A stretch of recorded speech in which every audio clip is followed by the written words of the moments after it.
founder and president of the Delphi Economic Forum in Greece. Over to you.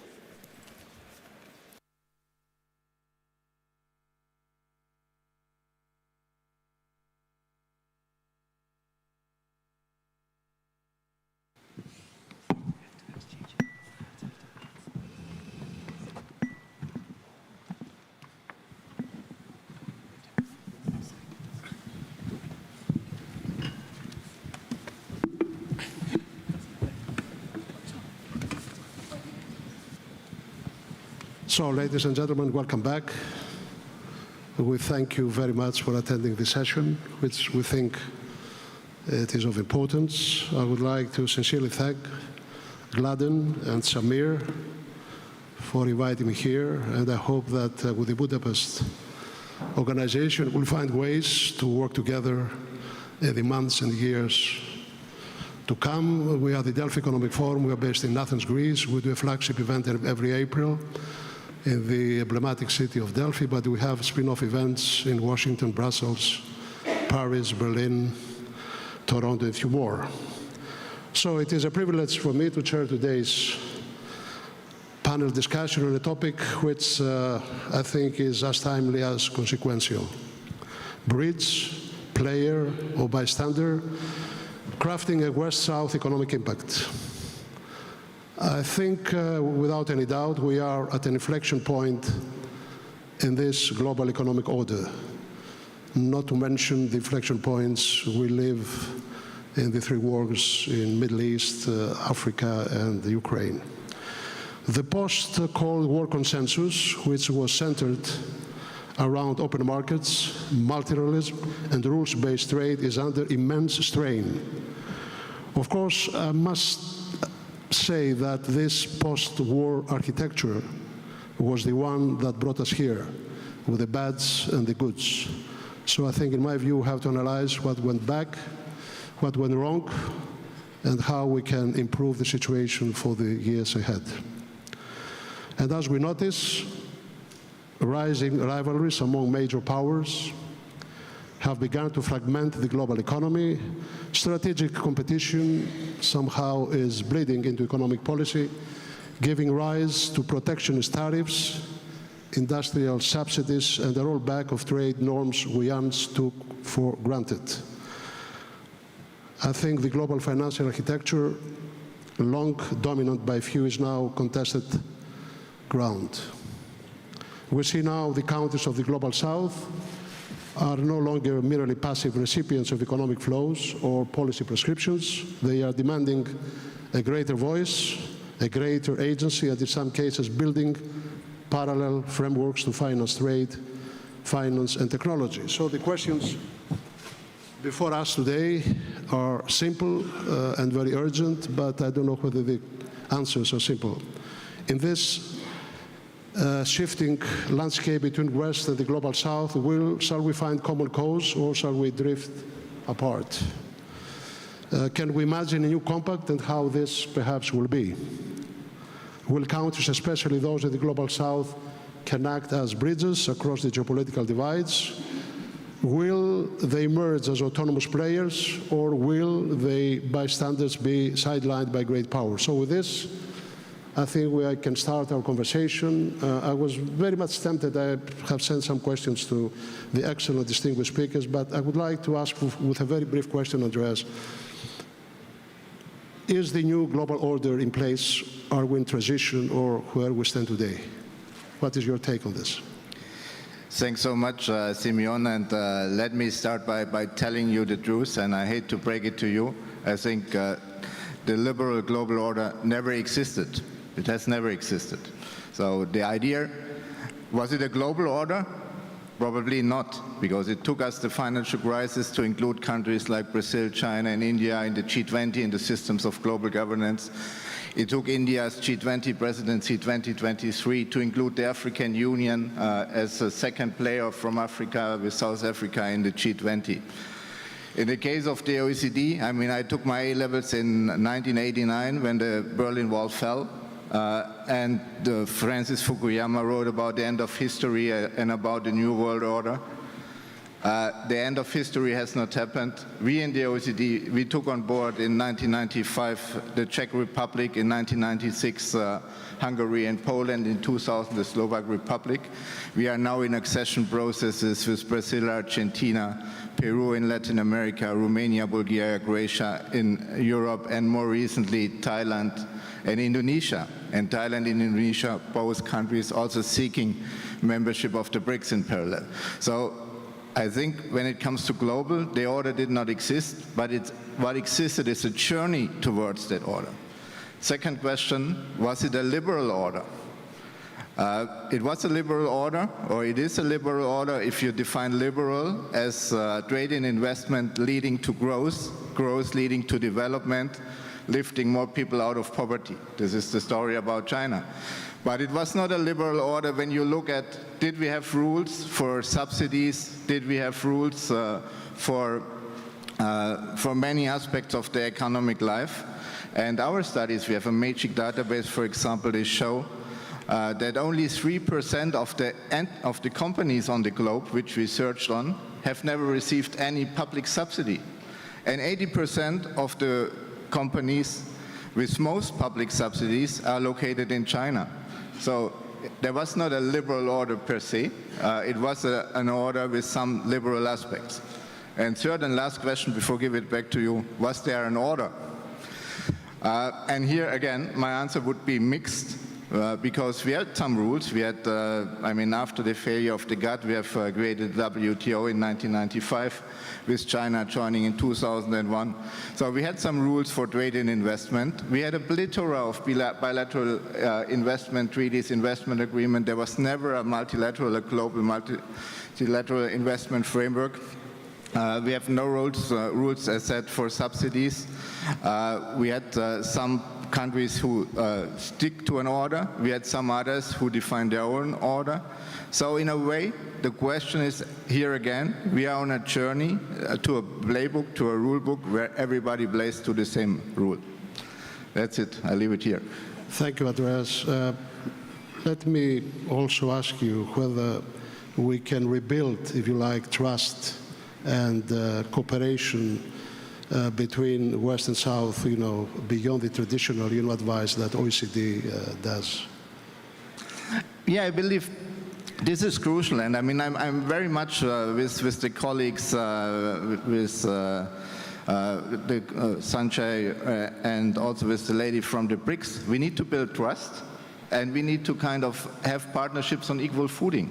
That's why the G20 delivered some successful results, because people are looking eye to eye. And that's how we are currently changing the OECD, with countries coming from Latin America, from the Caribbean, from Southeast Asia. I'm embarking on a new cooperation wave with Africa, with country programs in Egypt and Morocco, soon in Kenya, Nigeria. So we need to build this new partnership. We need to build them on the basis of equal footing, and we need to listen to each other. This is very important, was also a message from the panel before. Also think about climate finance, about issues where we have a joint interest. Not in everything we will have shared values. We will maybe in the Western world not have the same values what the development in China have, but we have shared interests for cooperation, and we need to work on that. Thank you. Szabolcs, to you. I understand you follow European affairs. Let us know about the global order, but also tell us about the European Union, whether you think it can be somehow rejuvenated to play a leading role in the world affairs. Thank you so much for the question, and thank you so much for having me here. Excuse me for being an economist. Fortunately or unfortunately, you decide. My mindset is shaped by theories, terms, models, and when I'm thinking about, or when we are thinking about the liberal model, Immanuel Wallerstein comes to my mind. Basically, he was talking about the core, the periphery and semi-peripheries. The core is the place where there are innovations, and he went so far as to highlight that the core dominates the periphery. And we have seen many relationships like this on the world map. and they are still there, despite the fact that we have seen much trade liberalization. Countries trade much more than they used to trade. They are more open, but for certain reason, innovations are coming from a concentrated part of the world. I'm not saying that people don't have a business mindset.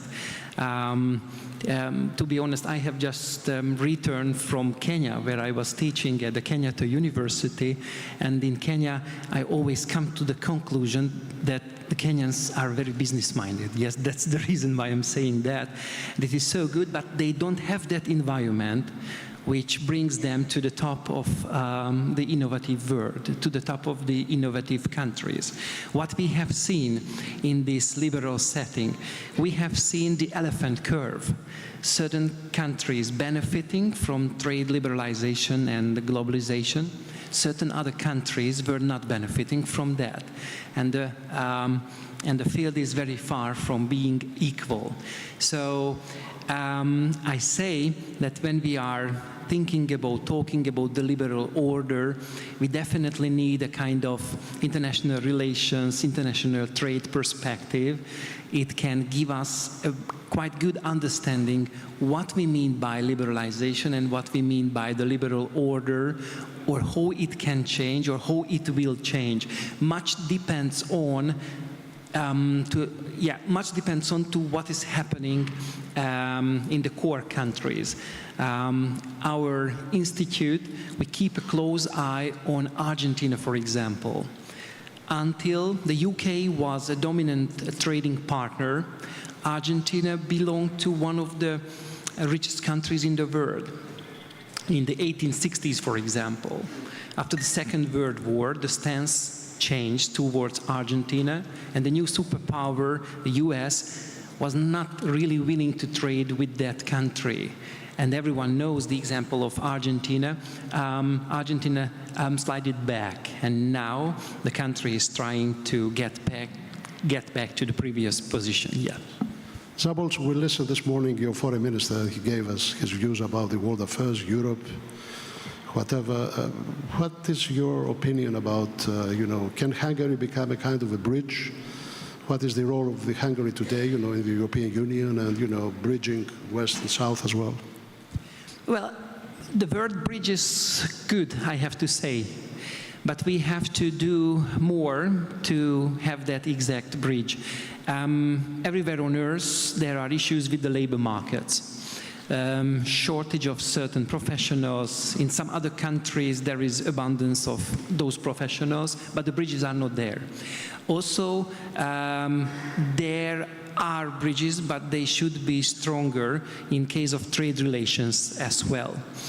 At our institute, we are against trade barriers and tariffs, and once they are there, the bridges are not there, or they will not be there.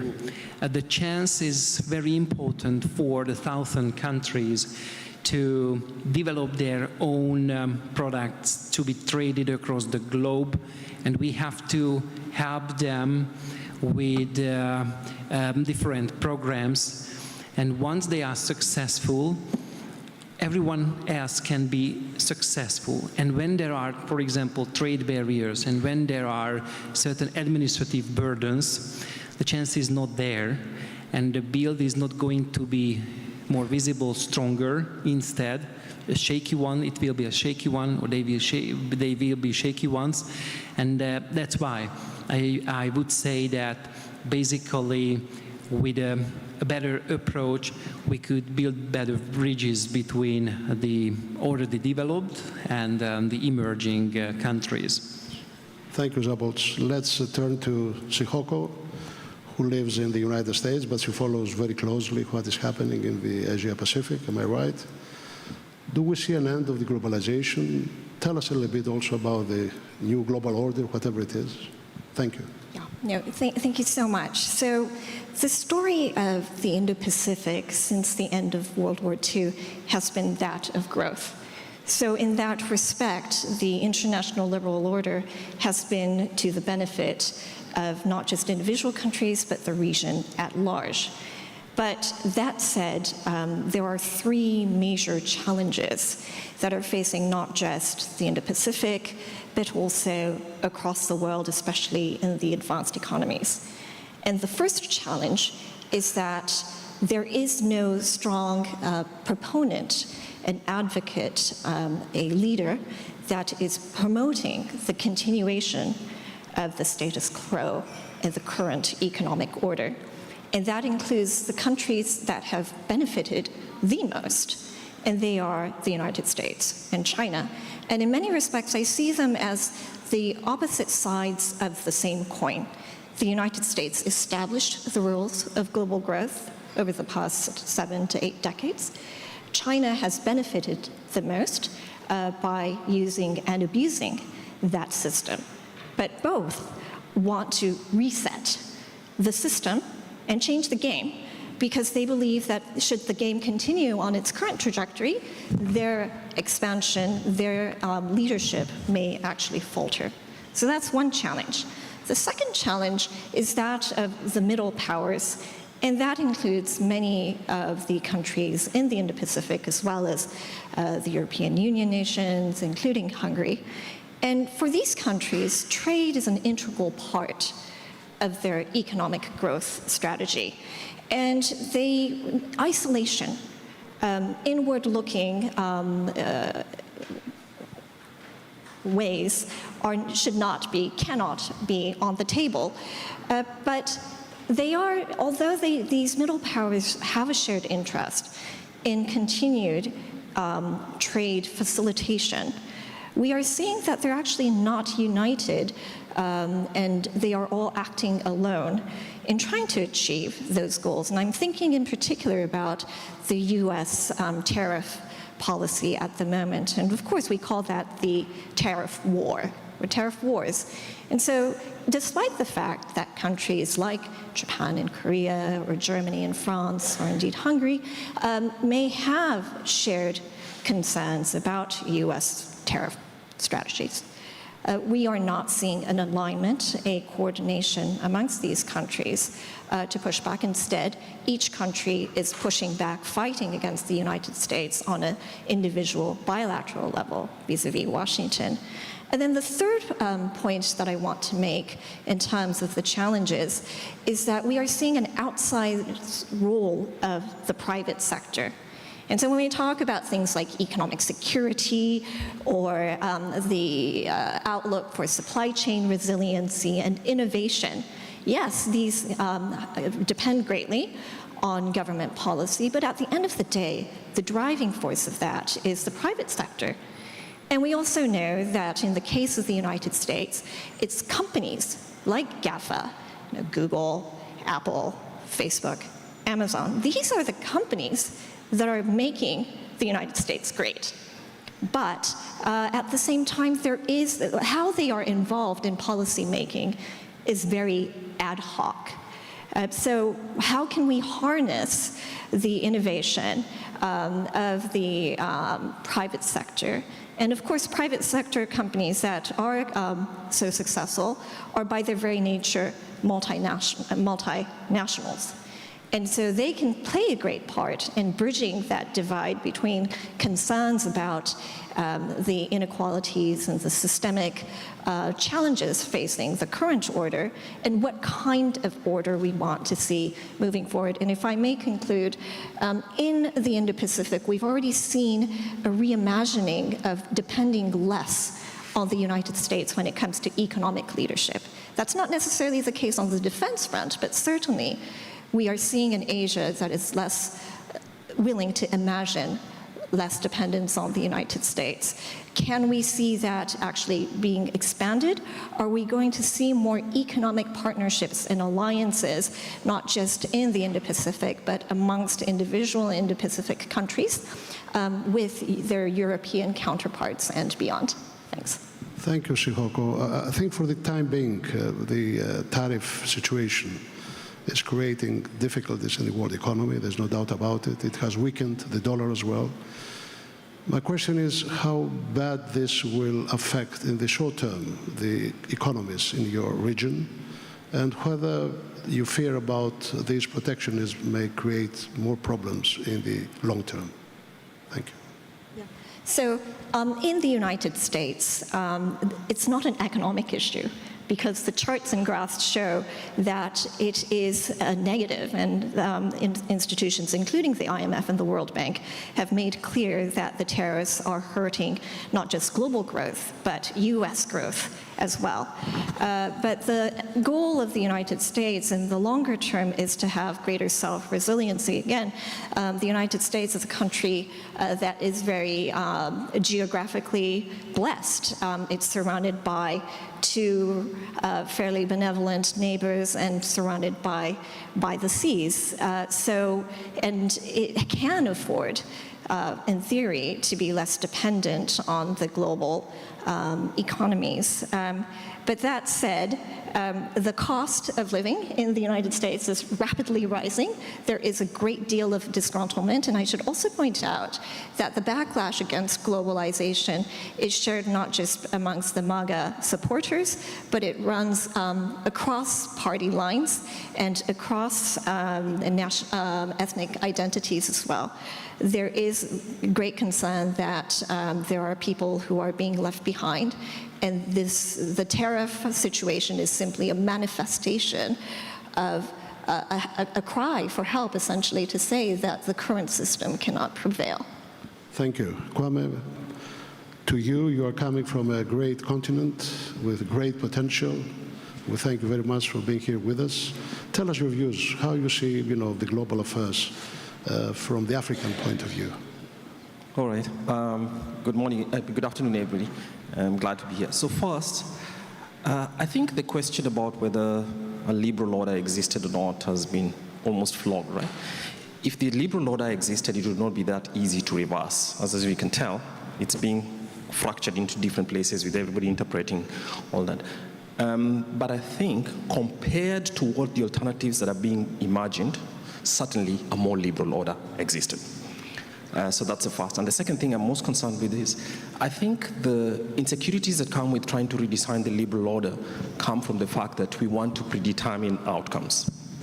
And if you try to do that, being somebody with a tradition as an economist of classical liberal, I think the consequences will be bad. And speaking especially for those who come from the sub-Saharan African continent, I think some of us, not everybody, some of us feel that, look, just as the African countries, all 50 of them were coming to the door to start and, quote, claim the benefits of a liberal order, everybody's shutting down and saying it's not convenient for us. So there's a little bit of resentment regarding that. Of course, there are other people who also think that the alternative, based on who you choose, would be better. So that's basically the idea. But you can see that because of the shocks that have come, whether you would attribute it entirely to President Trump, and I don't think so, many people, and I have been one of those who observed multilateral institutions. I'm an incorrigible multilateralist, and therefore weeping for what's ending, even if it wasn't perfect. But one of the things that you saw is many African countries, to the extent that I can speak for them, all 51 of them, many African countries started to have reservations about multilateralism sometime in the mid-2000s, when what was supposed to be the Doha development round neither developed Doha, neither developed in development, and obviously we started to see that, okay, I think for Europe, I say this with respect, for China and the bigger countries, for as long as these rules would involve some costs on adjustments from them, they were prepared to shut down everything and have everybody go home. So I was in Hong Kong and subsequently Nairobi and other places, and we saw, okay, I think we're just pushing forward, but obviously the total commitment to multilateralism, which is more liberal in my view than anything else, was already dead, and the rise of plurilaterals and all those became the idea. So if you see a couple of weeks back, and I think we have to be cautious about interpreting the problems of multilateralism and its shutdown entirely because of China. I think there's a lot of blame to flash around, right? But let's not do that for the time being. But in India, as you see, one of the things that's happened, it took the shock of tariffs rising for the Republic of China to announce a free trade agreement for Africa. And one might think that, okay, these are some of the right and bright lights of this. But I think the uncertainty that's coming into the future is such that nobody should be applauding anything yet. Nobody knows. A lot of things are in the air. And bilateral relations are going to be more difficult for small countries, small and open economies, most of which are in Africa, because negotiating one rule with the other, with every single country, with every single one, is going to be quite of a difficult one. So what I'll just say is that, yes, a completely liberal order did not exist, but it was far more liberal than what we are seeing as the alternatives. And secondly, there's a lot of blame to go around, but it doesn't matter now, right? 2 decades gone, I think we can push forward, and whatever comes, everybody will have to adjust. But those adjustments will be extremely difficult, and especially for small and open economies, most of which the African countries would be classified as such. Thank you. Kwame, what are the major obstacles that you see, coming closer west with Africa these days? Well, let's start with Europe, because we're in Europe. I think if you looked at the WTO as just one symbol of what multilateralism and the dreams of a liberal order were, for good or bad, many African countries thought that the Doha Development Round would actually see substantial liberalization of agriculture. And the difficulties politically and economically of those for the African continent, and most especially under the Common Agricultural Policy and all that.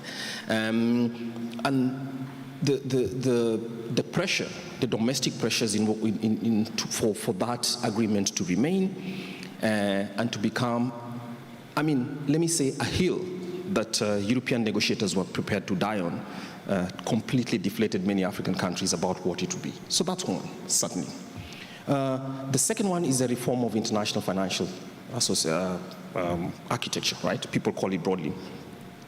Again, they're bad ideas because everybody seems to think that we need to change, but not any change is better than what exists. But they're extremely bad ideas about that, on both sides, by the way. And I don't think that it's clear, in my view, that as you can see, there's a very serious debt problem, sovereign debt risk problem with many African countries, including the one in which I come.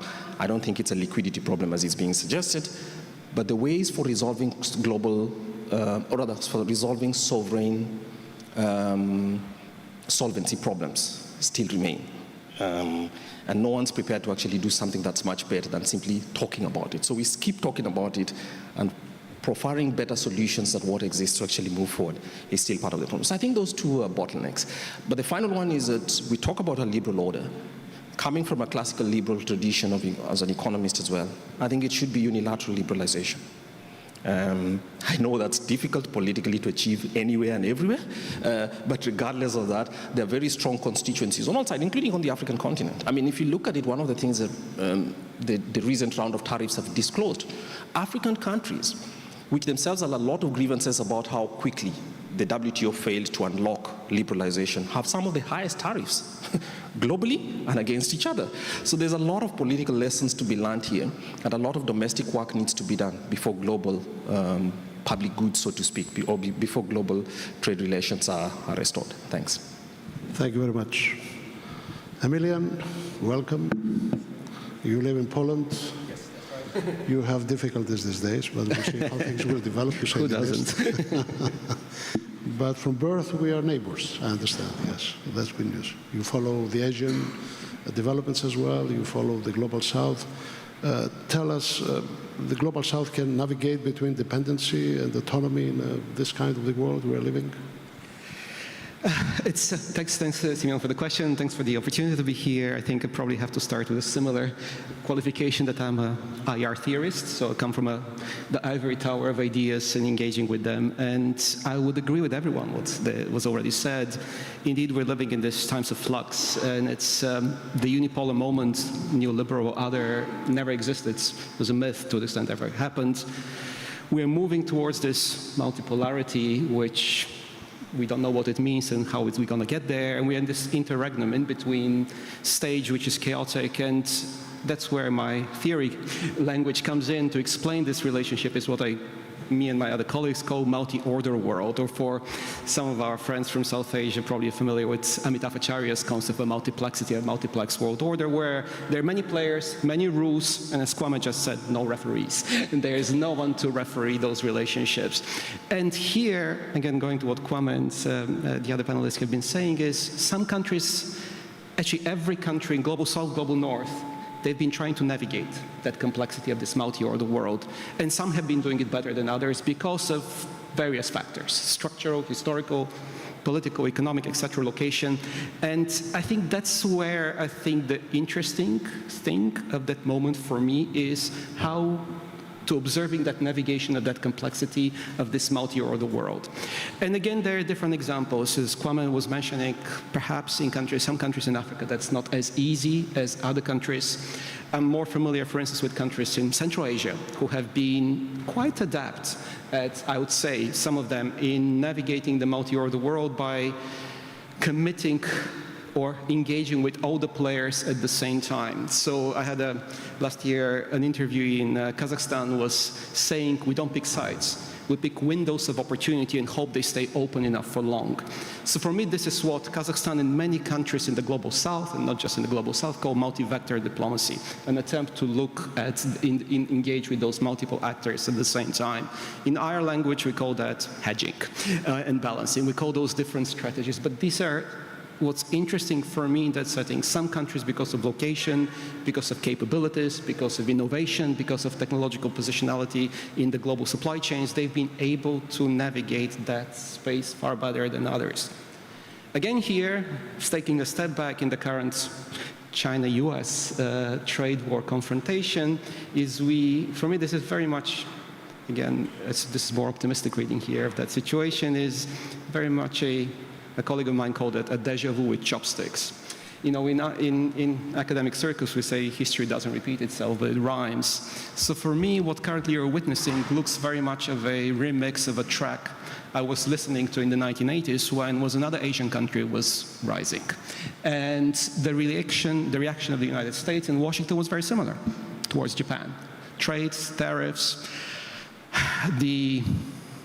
Sony was the Huawei of the time, Toyota was the BYD of the time. So there were similar protests against concerns about national security, concerns of Japanese companies coming over and taking over jobs, the industrial implications for industrial policy in the US. And for me, the punchline is, what happened is, Japan survived, the United States survived. You know, the geoeconomics sometimes sounds scarier than the reality turns out to be. Of course, there was tension, but there was adaptation, negotiation. Toyota had to open a few plants in Kentucky, and we moved on. Life moved on. So I think for me, in that setting, history suggests that similar patterns of relations are not necessarily as dangerous as the hype of the moment seems to be. Again, we are based in Budapest here, so probably some of you know George Friedman, the founder, director of the Stratford, the futurologist, who was writing in the 1980s a book about the coming war with Japan. That by the end of the 1980s, the US, because of the supplanting and threat to US hegemony of economic rights and might of Japan, this is very much like what Graham Allison wrote in the Thucydides War, just now is the flag is different, it's China, but it's another Asian country. So for me here, I think we need to be a little bit, take a step back and take out from the hype of the moment and negotiate, listen to each other, and actually engage in conversations like these ones. Since we live in Europe, can you tell us a little bit about the European Union? How you think, it will develop? Are you optimistic about the developments?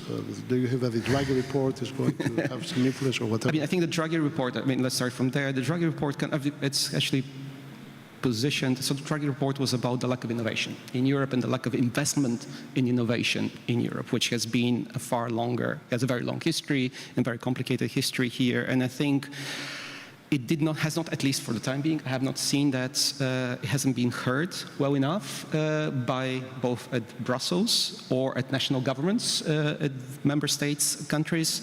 So, for instance, the part that I'm a little bit, because of my research, is on digital dependence. We talk in Europe about strategic autonomy. Let's talk about that. And part of that strategic autonomy, increasingly these days, is because of the conflict in Ukraine, is about military power and military capabilities, and increasingly, as what you were pointing about, not just economic independence from the United States, but because of the current situation of security independence of the from the United States.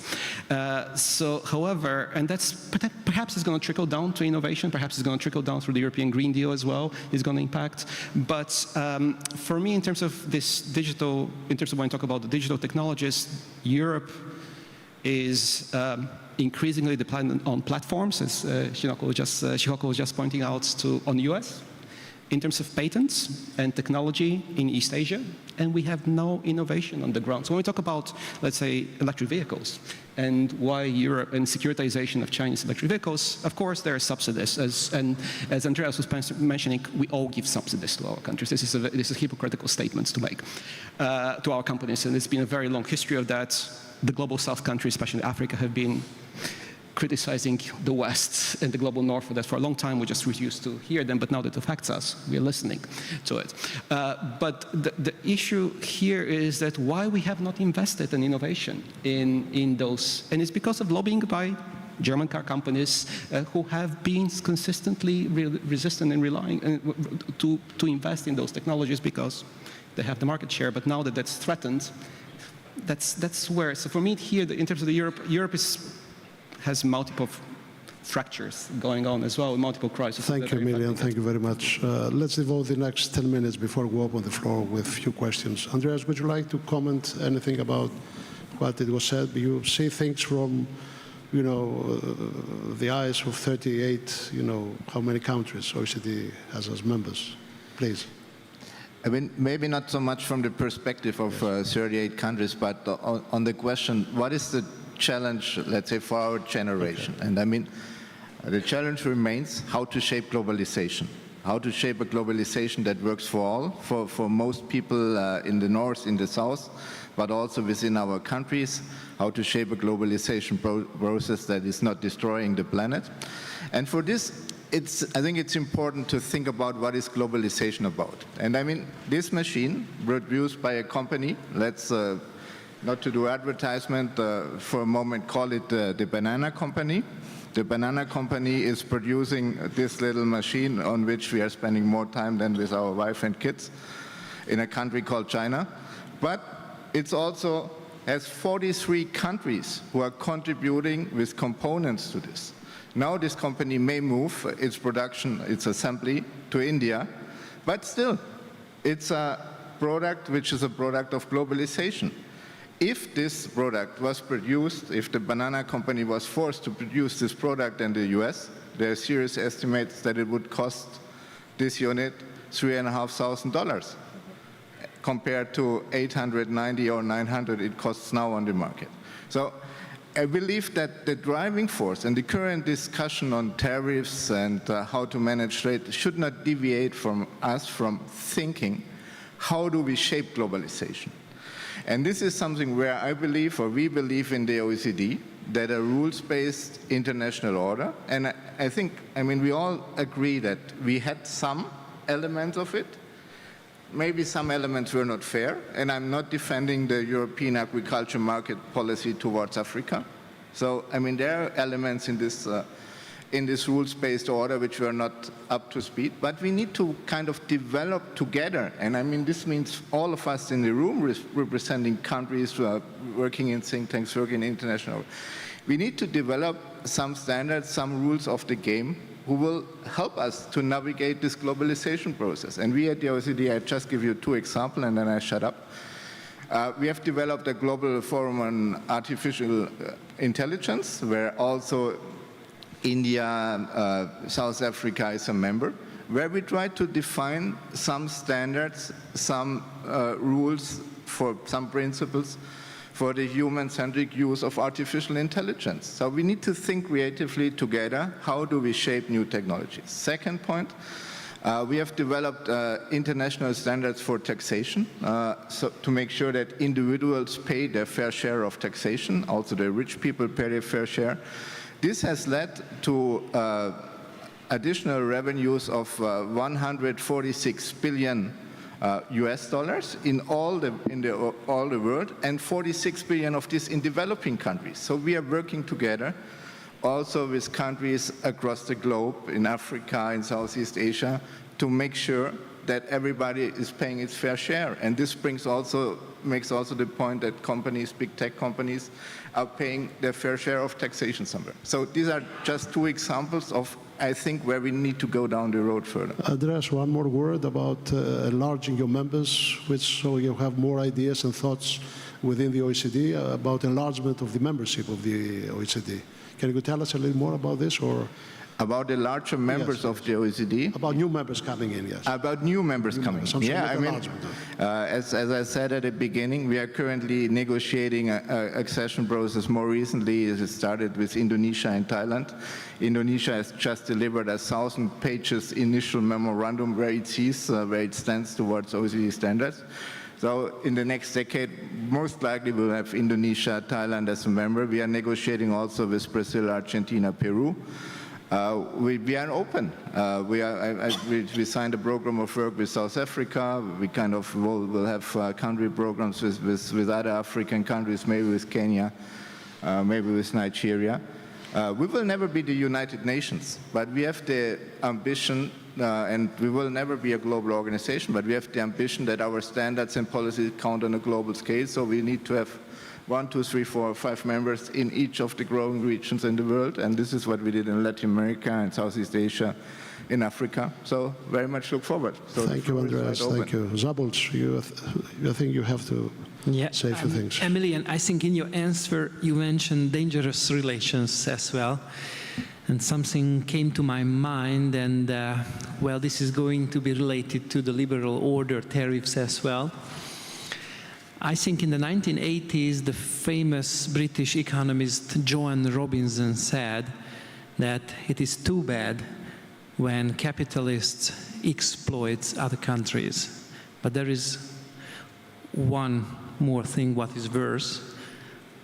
This is when they don't exploit other countries.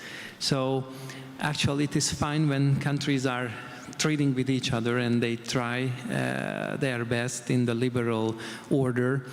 And I strongly agree that we need calculations and data, and we have to see how much would be the price without free trade, or without trade moving production from one location to the other. And well, we should decide what we want, whether to buy something from the neighboring country at a high price or from our own country at a high price, or whether we want cheaper products giving employment for those who don't have employment at the moment, and making them belong to the group of middle class. And well, we need more rationality, and we have to treat the ideologies on rational grounds. Thank you. Sihoko, we see a number of, how you call them this, trade agreements, between Indo-Pacific with other countries, how they support, the cases of partnerships, with the world. Can you comment a little bit on this? Yeah, so the backlash against large trade agreements in the United States is nothing new. It really came to the forefront when President Trump was running for election the first time in 2016. And at that time, it was interesting because it was not just the Republicans and Donald Trump being against TPP, the Trans-Pacific Partnership Agreement, but it was also the Democrats as well. And so across the United States, there was this big backlash against big trade agreements that were seen to take advantage of the big market of the United States. So what happened at that time, after Trump won the first time around, there was an expectation that the TPP, the Trans-Pacific Partnership Agreement, would collapse. But instead, we saw the remaining 11 countries, with Japan playing a pivotal role in ensuring that this trade agreement not only came to the finish line, but that it continued to attract new members. And new members include the UK, but also both China and Taiwan have raised their hands. Ironically, Ukraine, too, has expressed interest in wanting to join the CPTPP. We've also seen, using the example of Japan again, making a bilateral trade agreement with the UK soon after Britain left the European Union. We also see Japan having a bilateral trade agreement with the EU. We've seen China come up with big trade agreements, RCEP, the Regional Comprehensive Economic Partnership Agreement. The list goes on. So on the one hand, we are talking about this backlash against globalization and free trade agreements in particular. But during this period, we've also seen tremendous appetite from other countries to increase their trade relations, to have greater formalized agreements, because what they want is stability and predictability and a focus on the rule of law. And I think that's what we really have to focus on, that it's not necessarily, when we talk about the liberal international order, that connotes a values as well as interest-focused framework. But when we talk about trade, it is values blind to a great extent. It's focused on specific interests and rules and norms and governance. And so this makes it easier for countries to work together, coordinate together, and have a point of reference to ensure that their expectations and the legality of their standing are protected. But I do want to point out to one thing. Again, there is backlash in many parts of the world about major trade agreements because it is seen as elitist, that it doesn't necessarily lead to grassroots growth, so that even if you do belong to a country that has a high GDP rate, it's not necessarily reflective of your own living standard or indeed the projection of your own growth trajectory moving forward.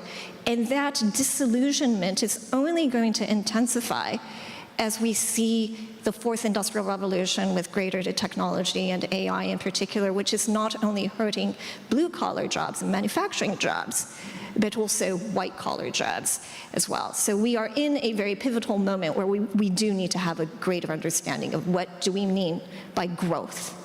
Thank you, Sihoko. Thank you very much. Kwame, you do a lot of work for the sub-Saharan countries.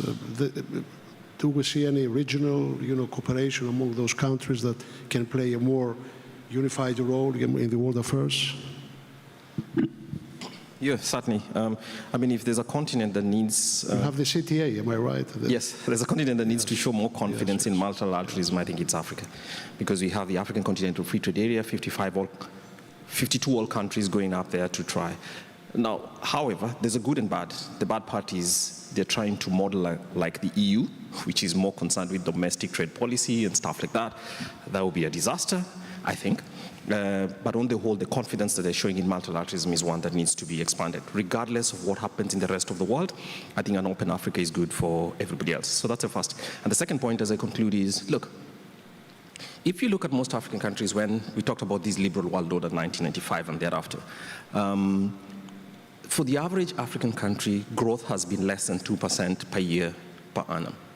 And so incomes have not grown very much, but one of the reasons why many African countries have better, on the whole, better outcomes today than before was because of global liberalization led to cheaper goods and more competition, which actually raised affordability for people. So that's not one thing we should throw the baby with the bathwater. So if there are any people, it might look odd, defending multilateralism, I think it's African people who have a good idea about multilateralism because they're just coming to the top of the queue. And even if the rest of you are losing confidence in it, I think people in Africa should still point you out and tell, look guys, I think you need to be a little more serious than you are. Thanks. Thank you, Kwame. Thank you. Emilian, do you see Global South as charting a truly independent course in the years to come, or? Well, How do you depends feel how you about define the independence. I think it's autonomous, probably not, because no one really is autonomous in this globally interdependent, multi-order world. However, they're not trapped either. No one is trapped either. And I think it's not really, as Kwame was just mentioning, it's not really about aid, it's about agency and carving spaces and room for such agency. And I think that's what's interesting for me, what's happening in these different minilateral arrangements, alignments, and reactions to Trump's tariffs on the global economy and global countries around the world is actually this alternative spaces for agency that are emerging. And my final point here is, again, and going back to also like the role of private actors, we always talk about states and state actors, especially that we currently in the current geopolitical conflict between the US and China, we talk about the Indo-Pacific, but we never look from the point of view of the oceans. We always look from the littoral countries. And when you look at the Indo-Pacific, who are the major players who actually route all the goods, and these are companies such as MSC, such as Evergreen, these are private actors. And these are the ones who are going to be the actors in any future geopolitical conflict or geoeconomic conflict, and yet they are absent from our conversation on that, and they're the ones who are facilitating trade. So neither American nor Chinese power is anything without the logistical networks that make goods and services flow across the oceans very much. Emilian, thank you. We have almost 8 minutes to go. I would like to open the floor for any questions perhaps we may have. Yes, sir. Please, your name and the organization you represent. Thank you very much. My name is Stephen Nodge from the International Christian University and a visiting fellow at the Hungarian Institute for International Affairs. So I love the title. It's really interesting, but I think putting the Global South in one box highly complicates the idea of crafting a bridge. If we look at the Pacific Islands, and Emilian touched upon this, the Pacific Island needs are completely different than sub-Saharan Africa to Western Africa to India to Southeast Asia. So I'm wondering what the comments of some of our speakers are. Is there a better place to be talking? Is there a different way to be talking about building bridges? And Shihoko's from Japan. She knows about this well. When Japan engages with the Pacific Islands, it doesn't talk about a rules-based order. It talks about development in the environment and health. That is the needs of the Pacific Islands. So I'm wondering if we need a different formula. I'd love to hear from you. Thank you. Thank you. Let me take 2 more questions so that... Yes, sir. Hello, I'm Ayit Karasu from Duchas University. I'm a student of geopolitics. I have a question about the future of the capitalism. What will be the next stage of the capitalism? As Varoufakis pointed out, is it going to be the techno-feudalism, or as Professor Wallenstein pointed out, there will be a much more equal capitalist stage waiting for us. So what is the next stage? Post-welfare state again, or developmental capitalism again? I'm wondering your comments. Thank you very much. I think the gentleman would like to have also a question. Thank you very much. Anthony Dworkin from European Council on Foreign Relations. So we've spoken quite a lot about trade, but not so much about questions of debt and the international financial system, which are obviously quite topical. And I'm wondering, particularly this is for Andreas and Kwame, whether you see the South and the West coming together to create a viable way forward, or whether the divisions, the lack of trust and disagreement about representation are going to stand in the way. Thank you. Thank you, gentlemen. Andreas, would you like to start? Yep. I mean, this is probably stuff for another hour of conversation. So let me first take the first question very briefly. Of course, I mean, we did not speak about development. And of course, I mean, Pacific Islands, Sub-Saharan Africa countries need to have different strategy. I mean, we were speaking about what are the fundamentals for making this global South, global North, global West and South, what makes this work? And I think having a rules-based level playing field is the first step. and then on that basis we need to connect ourselves with specific questions. And I mean, we are doing this in the context of financing for development at the moment, where we also look in very concrete measures in the Sevilla conference for developing countries to support development on the ground. Question on does it lead us to resurgence of capitalism or to something else? And here, I mean, I'm not a big fan of Margaret Thatcher, but you know, this TINA principle, there is no alternative. And I think the driving force of capitalism will always be there. We may like it or not.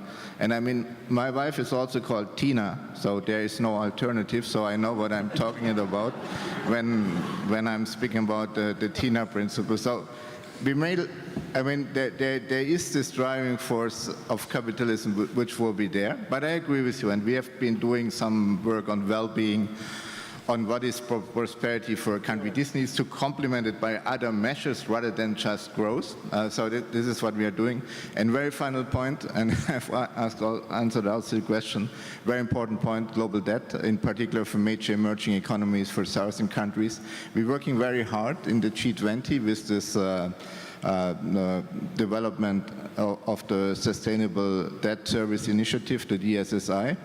There is some progress, but it's also very complicated, sensitive issues, which requires many actors around the table, also institutional creditors. And I think this is, in terms of the micromanagement of the relationship, that is probably one of the most important issues, and you will see it also coming up. Thank you, Andreas. I think Emilian has also some. Yeah, just a couple of words only. Well, I'm in favor of international trade, but something must be confessed. The development of countries depends on what they export or what they can export. Once they are heavily engaged in agricultural products, low value added products, just because they don't have technology for improving the value added, they are going to remain less developed, underdeveloped, or emerging. And once they have technologies and they are capable of increasing the value added, they may develop faster. I don't want to chase you away with theories, but this is what the Prebisch-Singer hypothesis says. So, yeah, we have to take into consideration what countries try to export. Thank you, Sihoko. Yeah, so just talking about what countries are asking for on the issue of development assistance, an anecdotal story that I want to share. I recently spoke with the chief strategy officer of Cook Islands. And Cook Islands, of course, is at the forefront of this geopolitical competition between China and the Western world. So that's how I look at these Pacific islands. But her argument was this, that when comes a thunderstorm or a hurricane across the islands, the first thing that goes is ropes, because the tin roofs fall off and people want to tie down their roofs. These are the realities that many of us, the IMF economists and the World Bank bankers and the like, do not understand unless we're on the ground. And I do think one of the things that Japan has excelled at is being very client-driven, that there is mutual respect and a focus on listening. And I think that should be an integral part of whatever development assistance strategy is put forward in the future. Thank you very much. 10 seconds for you, and 10 seconds for Emilian. Yes, the only thing that needs to change that's urgent in the international financial architecture is a common framework for debt resolution doesn't work. So I think we need a focus on growth sustainability as opposed to debt sustainability, because growth sustainability will take account of political economy constraints on the one side together with market constraints. Thanks. Emilian. And just very quickly, indeed, I agree with you. Like, diplomatic agility doesn't mean agency, doesn't mean autonomy, and context is everything in this situation. It's very contextual, both spatial and temporal context here. So indeed, Pacific Island needs are very different from Central Asian or Gulf states. Positionality in that particular environment in which we find ourselves today in this multi-order world. My lady, gentlemen, it was my great honor to participate in this panel. Thank you very much. Thank you all for attending.